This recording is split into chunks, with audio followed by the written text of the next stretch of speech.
Hello, this is Zeynep Marjan. This is an analysis of ACCA's March 2024 SBL pre-seed information. This is about the football club, Athletic Transcentral, and we are going to refer to both club and the company owning it as AT. This is the last part of SWOT analysis, threats. We will start by threats that are exacerbated due to declining performance of AT. From the case, we understand that Kyleland football scene is highly competitive. Clubs are investing in talent, investing in facilities, and they also compete for best sponsors, which makes it hard for AT to maintain its competitive position. Next threat is FFPR, Financial Fair Play Regulations. These are stringent regulations and they have serious consequences, such as relegation and penalties. Next one is declining fan attendance.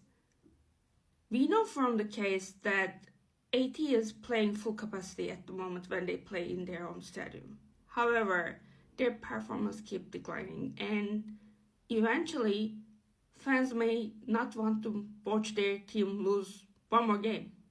So not maybe in the short run, but in a few years this might be a threat. There are also some threats due to lack of controls, and I want to remind that we are not told anything about risk management in the pre-seed information. We know there is an audit committee and there isn't a risk committee. It also doesn't mention anything about a risk manager or effective risk management, risk policy, or enterprise risk management. From what we see in the pre-seed, they do not have effective risk management unless there's something different in the exhibits. There are two specific things mentioned in the case. One is about potential unfair practices of suppliers.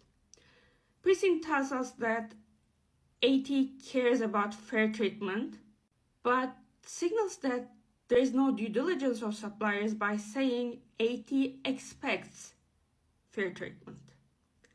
Expecting doesn't mean that they did due diligence. It actually means that they didn't do any due diligence for their suppliers.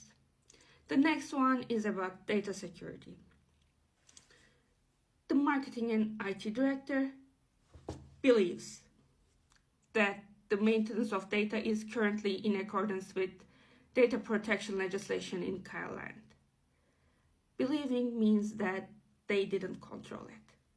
They do not have effective controls in place.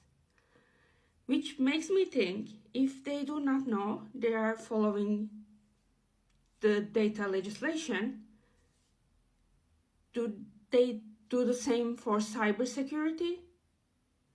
Do they have controls for cybersecurity or not? So this is a threat for them. There are also other threats, such as annoyed locals.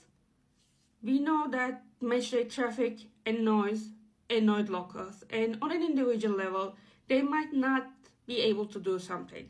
But collectively, residents can have power and they might choose to take action. Next threat is loss of key players and staff. Whether due to injuries or transfers, losing football players will affect performance directly. Same applies for key staff.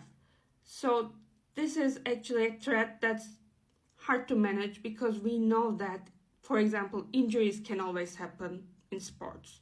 Negative media coverage. We are told in the case that reporters are very keen to get exclusive stories about players.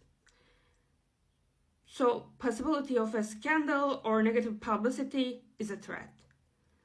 You can also consider passive factors if there's something in the exhibits. For example, a recession means that people have less disposable income and they might not be able to buy a football ticket even if they wanted to.